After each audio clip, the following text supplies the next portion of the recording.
சட்டசபை தேர்தலில் 233 தொகுதிகளில் தமிழக வெற்றிக் கழகம் போட்டியிட்டது. அதில் சென்னை பெரம்பூர், திருச்சி கிழக்கு ஆகிய தொகுதிகளில் அக்கட்சியின் தலைவர் விஜய் போட்டியிட்டார்.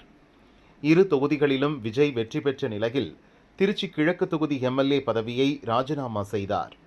இந்நிலையில் திருச்சி கிழக்கு தொகுதி மக்களுக்கு நன்றி தெரிவிக்க முதல்வர் விஜய் இன்று நேரில் செல்ல உள்ளார்.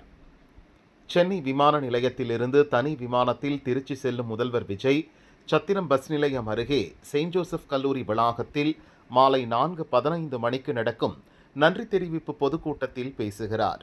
இந்த பொதுக்கூட்டத்தில் QR குறியீட்டுடன் கூடிய நுழைவுச்சீட்டு வழங்கப்பட்டுள்ள 5000 பேர் மட்டும் அனுமதிக்கப்படுவர். மற்றவர்கள் கூட்டத்திற்கு வரவேண்டாம் என தவேக தலைமை அறிவித்துள்ளது.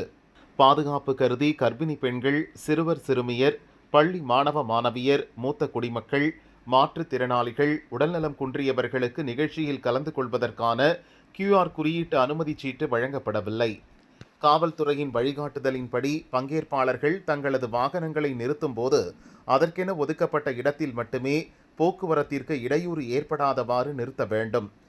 QR குறியீடு அனுமதி சீட்டு வழங்கப்பட்டு நிகழ்ச்சியில் கலந்து கொள்பவர்களுக்கு குடிநீர், மருத்துவ வசதி உள்ளிட்ட அடிப்படை வசதிகள் ஏற்பாடு செய்யப்பட்டுள்ளன. அனுமதி சீட்டு இல்லாத தொண்டர்கள் மற்றும் பொதுமக்கள் கண்டிப்பாக அனுமதிக்கப்பட மாட்டார்கள். அதேபோல் முதல்வர் விஜயின் வாகனத்தை தொண்டர்கள் யாரும் பின்தொடர வேண்டாம் என அறிவுறுத்தப்பட்டுள்ளது.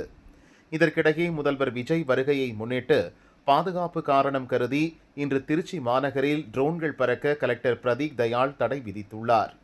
மீறினால் சட்டப்படி நடவடிக்கை எடுக்கப்படும் என்று எச்சரித்துள்ளார்.